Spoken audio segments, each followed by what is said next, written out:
थोड़ी चिकास लावानी है। હું हाथ मसली सकूं છું क्योंकि मुझे हाथों में इतना दम है कि किसी को भी चकनाचूर कर सकता हूँ और ये चिकास फिर हमें कचेरिए तक ले जाएगी।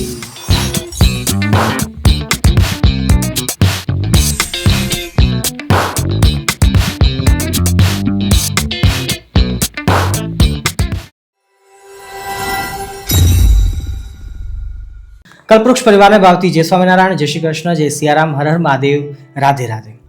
આજે આપણી વચ્ચે ઉપસ્થિત છે ગુજરાતના નાનકડા પણ છતાં પણ આધ્યાત્મિકતાની દ્રષ્ટિએ ખૂબ જ મોટા એવા આર્યન ભગત. ભગત જય સ્વામિનારાયણ કહી દો. જય સ્વામિનારાયણ. આર્યન ભગત આપણી સાથે જોડાયા છે. ઘણા સમયથી એમને મળવાની ઈચ્છા હતી, પણ આજે ફાઇનલી આપણા તાજપુર ગુરુકુળની અંદર પધાર્યા છે અને ખૂબ જ આનંદ કર્યો છે. પણ આર્યન ભગતની સાથે એક નાનકડી એવી રેસીપી આજે આપણે શેર કરવી છે, પણ એમની શું ઈચ્છા છે એ આપણે જાણી લઈએ. આર્યન ભગત, તમે શું કહેશો? શું બનાવીશું આપણે આજે? તો અત્યારે તો ઠંડીનો સમય ચાલે છે અને આપણે આયુર્વેદમાં ખૂબ જ સારું અને જે લોકો રોજ બનાવી શકે અને ખાઈ શકે અને છતાં પણ એ તંદુરસ્ત અને પોષક રહે એવી આપણે આજે રેસીપી બનાવી છે. અચ્છા, તો તમને ઠંડીમાં તમને શું જમવું વધારે ગમે? તો મને ગમે છે કચેરિયું. કચરિયું, બરાબર. કાઠિયાવાડમાં શું કહેવાય એને? એને કહેવાય છે હાની. હાની. તો એ હાની ઉત્તર ગુજરાતમાં કચરિયું કહેવાય છે. હા. તો આજે આપણે સફેદ તલમાંથી બનતું કચરિયું એટલે કે હાનીની રેસીપી શીખવાની છે. બરાબર છે?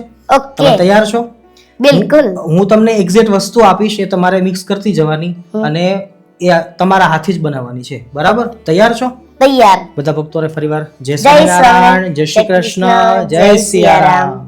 શિયાળામાં નાના બાળકોથી લઈ અને બુઢા લોકો, ઘરના તમામ લોકો જમી શકે એવું આ હેલ્ધી તંદુરસ્ત કચરિયું બનાવવા માટે આર્યન ભગત આપણે કેટલી વસ્તુનો ઉપયોગ કરીશું? તો કચેરીઓ બનાવવા માટે આપણે 400 ગ્રામ તલ, 200 ગ્રામ ગોળ અને 100 ગ્રામ ખજૂર, 50 ગ્રામ ટોપરું, પછી કાજુ, બદામ, કિશમિશ, તરબૂચના બીજ, ખસખસ, ઇલાયચી અને સૂંઠ. અને આ તમામ વસ્તુઓ કેટલી માત્રામાં લેવામાં આવી છે એ તમે ડિસ્ક્રિપ્શનમાં જોઈ શકો છો. વાહ, પરફેક્ટ. શરૂઆત આપણે કરીશું ભગતજી કાજુ બદામ અને પિસ્તા તો છે નહીં, પણ મગજત્રીના બીજ, એને આપણે રોસ્ટ કરવાથી. તો ઘી આપણે લઈશું આપણી ઘરની ગૌશાળાનું. તમે હમણાં ગાય બહાર જોઈ ને, એ ગાયોનું જ આપણું ઘરે બનાવેલું ઘી છે. વાહ ભાઈ. અને તમારા માટે હમણાં અમે આપવાના છીએ તમારા ઘરે ખાવા માટે. અને આપણે આખા ગુજરાત અને ગુજરાતની બહાર બધી જગ્યાએ આપણું ઘી ફ્રી હોમ ડિલિવરી જાય છે. વાહ વાહ. એટલે અત્યારના સમયમાં લોકો બહારના ઘી ખાતા હોય ને તો ભેળસેળ વાળું આવતું હોય, બહુ જ. પણ જો ચોખ્ખું અને ગીર ગાયનું ઘી ખાય તો શરીર માટે એ બહુ જ સારું કહેવાય. થોડુંક આપણે અત્યારે ઘી લીધું છે. તો શરૂઆત કરીશું આપણે કાજુ બદામને રોસ્ટ કરવાથી. બદામ થોડી કઠણ હોય ને એટલે પેલા આપણે નાખી દઈએ. બરાબર? ઘી સાથે ટચ થશે એટલે સરસ રીતે ફ્રાય થઈ જશે. દાજવી ન જોઈએ અને બદામ બળવી ન જોઈએ. 30 સેકન્ડ પછી નાખીશું કાજુ. ગેસની ફ્લેમને ધીમી રાખવાની. વાહ, બોલો કષ્ટભંજન દેવની જય. બદામ ને કાજુ ઘી સાથે રોસ્ટ થાય ને તો એની સુગંધ સરસ આવે. એનું જે ટેસ્ટ છે ને એ 10 ગણા વધી જાય. ખ્યાલ આવ્યો? મસ્ત આવે છે અત્યારે. હા. ઓકે, હવે નાખી દઈએ મગજત્રીના બીજ. સિયાવર રામચંદ્ર ભગવાન કી જય. મગજત્રીના બીજ એને બી 30 સેકન્ડ શેકાવા દઈએ ઘી સાથે. અને પછી નાખીશું કિશમિશ. અરે વાહ, બોલો સ્વામિનારાયણ ભગવાન કી જય.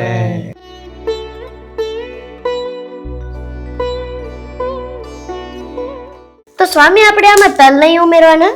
ના, કચરિયું એટલે કે સાની બનાવીએ ને એની અંદર તલ કાચા જ રાખવાના હોય. તલને જો ગરમ કરીએ તો અંદરનું જે એનું તેલ હોય એ બળી જાય.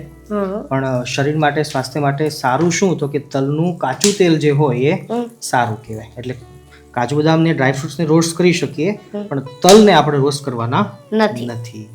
કે હવે ગેસની ફ્લેમને બંધ કરી દઈએ. આ રોસ્ટ થઈ ગયું છે. આપણા ડ્રાયફ્રૂટ્સ છે ગરમ કરેલા, એ ઠંડા થશે ત્યાં સુધીમાં આપણે તલ અને ગોળ એમને વાટી લઈએ. બરાબર? ચાલો. બોલો હરિ કૃષ્ણ મહારાજ કી જય.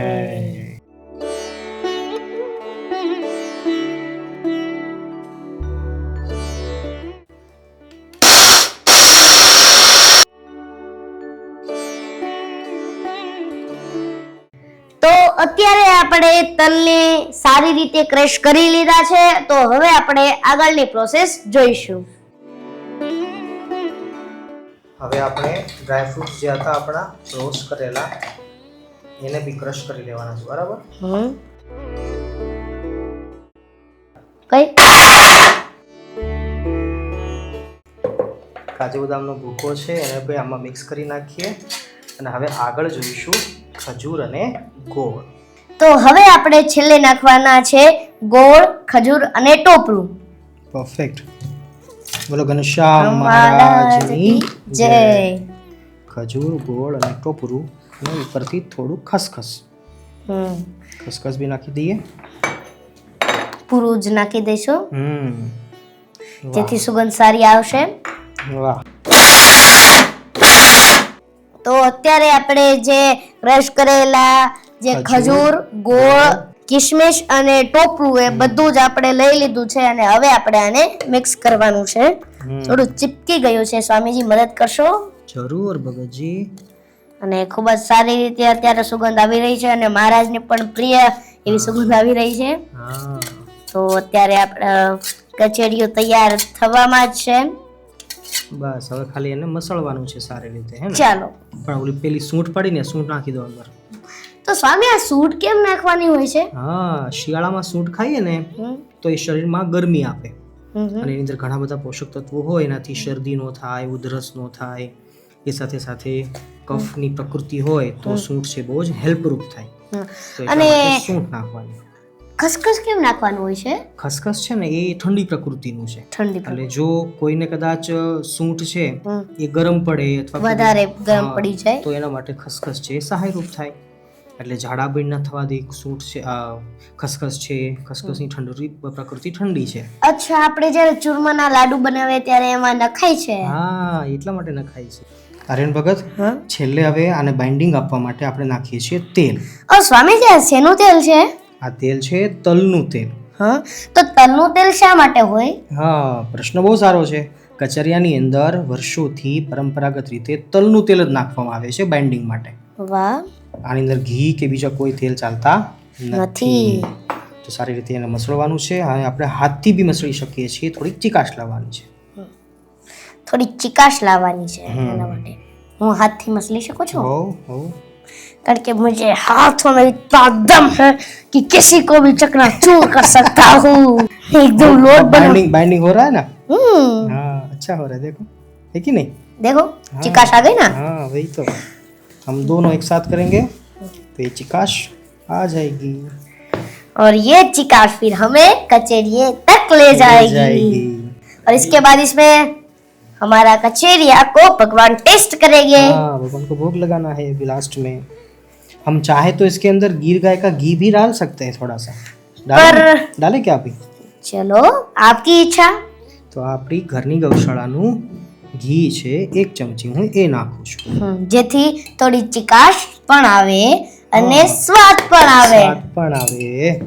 चलो, अब गौशाला की घी हमारे भगवान के खाने में थोड़ा स्वाद लाव. વાહ વાહ. જ્યારે તમે કોઈ પણ વસ્તુ બનાવો છો ત્યારે તમે લાસ્ટમાં ભગવાન સ્વામિનારાયણ અને ભગવાન જગન્નાથને ધરાવો છો. તો ભગવાન જગન્નાથને પણ કેમ કે ધરાવો છો? ભગતજી, તમારો પ્રશ્ન બહુ સરસ છે. એનો આન્સર એવો છે કે બધા ભગવાન એક જ છે. તો ભગવાન જગન્નાથને ધરાવીએ કે ભગવાન ઘનશ્યામ મહારાજને ધરાવીએ કે ભગવાન શિવજીને ધરાવીએ, પણ આખીરમાં જમે છે તો ભગવાન જ. તો બધા ભગવાન એક છે એટલા માટે આપણે કોઈ પણ ભગવાનને ધરાવી શકીએ છીએ. બરાબર ને? તો હવે આપણું કચેરીયું 5 જ મિનિટમાં તૈયાર થવાનું છે. થઈ ગયું છે. ઓહ, થઈ ગયું છે. વાહ ભાઈ વાહ.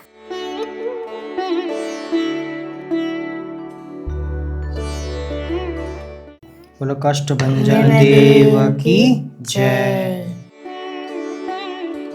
ઘનશ્યામ મહારાજ કી જય.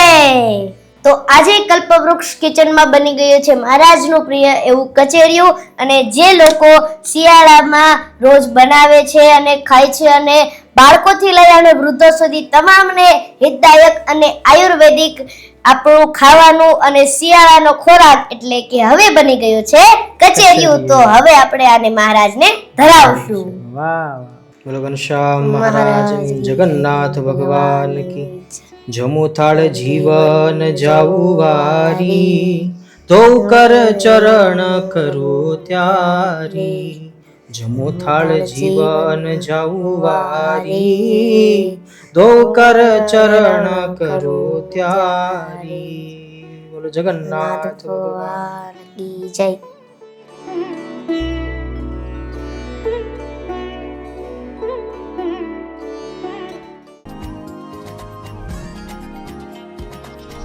આપણા આર્યન ભગતની સાથે આપણા તાજપુર ગ્રુપમાં રેપિડ ફાયર રાઉન્ડ ત્યારે લઈ રહ્યા છીએ. ભગત તૈયાર છો? યસ. પહેલો પ્રશ્ન છે, તમારા મનપસંદ ભગવાન કોણ છે? તો મારા મનપસંદ ભગવાન છે ભગવાન સ્વામિનારાયણ અને ભગવાન હનુમાનજી મહારાજ. વાહ, બહુ સરસ. તમે રોજ કેટલો ટાઈમ ધ્યાન કરો છો? 5 કે 10 મિનિટ રોજનું ધ્યાન થાય છે. તમારો ફેવરિટ શ્લોક અથવા મંત્ર કયો છે? બોલી શકો છો? હા, એ મારો હનુમાનજીનો એક સુંદર મજાનો મંત્ર છે. હનુમાનજીનો હું તમને સંભળાવું છું. ઓમ નમો હનુમતે રુદ્રાવતારાય સર્વશત્રુ સાંધારણાય સર્વરોગહરાય સર્વવશીકરણાય રામદૂતાય સ્વાહા. તમે દિવસમાં કેટલો ટાઈમ મોબાઈલનો યુઝ કરો છો? જ્યારે હું હવન કરું છું, મંત્ર હોય છે કે કોઈ પણ કવચ શ્લોક એવું બધું વગાડવાનું હોય છે, ત્યારે એનો મોબાઈલનો ઉપયોગ કરું છું. બાકી તો કોઈ પણ તમારી રેસીપી હોય છે કે બીજી કોઈ ભગવાનની ધાર્મિક કથા વાર્તા, ધાર્મિક વસ્તુઓ, એ બધું જોવામાં. તમારા ઇન્સ્પિરેશન એટલે કે પ્રેરણા મૂર્તિ કોણ છે? તમને કોણ બધું શીખવે છે? તો આ બધી મારા માતા પિતા, ભગવાન અને ગુરુની કૃપા. અચ્છા, તમારા મતે અત્યારના બાળકો હોય એમને એવી કઈ વાત છે જે શીખવી જોઈએ? તો મારા મતે તો અત્યારે બાળકોને જાજુ શિક્ષણ તરફ જવું જોઈએ, અને સાથે સાથે એમને મોબાઈલથી પણ દૂર રહેવું જોઈએ, કારણ કે તમારે તમારા મા બાપના સપનાઓ પૂરા કરવાના છે અને મોટા થઈને એક મોટું નામ કમાવાનું છે. વાહ વાહ, બહુ સરસ. અચ્છા, તમારું શું એવું એક સપન છે કે જે તમે પૂરું કરવા ઈચ્છો છો? તો કે મારું એવું સ્વપ્ન છે કે હું સનાતન ધર્મનો પ્રસાર અને પ્રચાર કરું અને ભગવાનને રાજી કરી અને સંપૂર્ણ સૃષ્ટિનો ઉદ્ધાર અને કલ્યાણ થાય, એવું જ મારું સપનું છે. વાહ વાહ, બહુ સરસ. તો તમે અભ્યાસ અને આધ્યાત્મિકતા બંનેમાં વધારે મહત્વ કોને આપો? એમાં તો આ બંને મહત્વ છે, કારણ કે અભ્યાસ આપણના જીવનને આગળ લઈ જાય છે અને આધ્યાત્મિક આપણા જીવન માટે જરૂરી છે, માટે આ બંનેને હું માન્ય ગણું છું. વાહ વાહ, બહુ સરસ. અચ્છા, તમને ક્યારે ગુસ્સો આવે છે? હા, જ્યારે મને ગુસ્સો આવે તો એ વાત ઉપર આવે છે જ્યારે કોઈને અધર્મના માર્ગ ઉપર લઈ જાય છે કે કોઈ અધર્મ કરે છે, ત્યારે મને બહુ જ ગુસ્સો આવે છે. વાહ વાહ. અચ્છા, તમારી સૌથી મોટી શક્તિ, સ્ટ્રેન્થ શું છે? તમને આટલી બધી ઉર્જા કેવી રીતે રાખી શકો છો?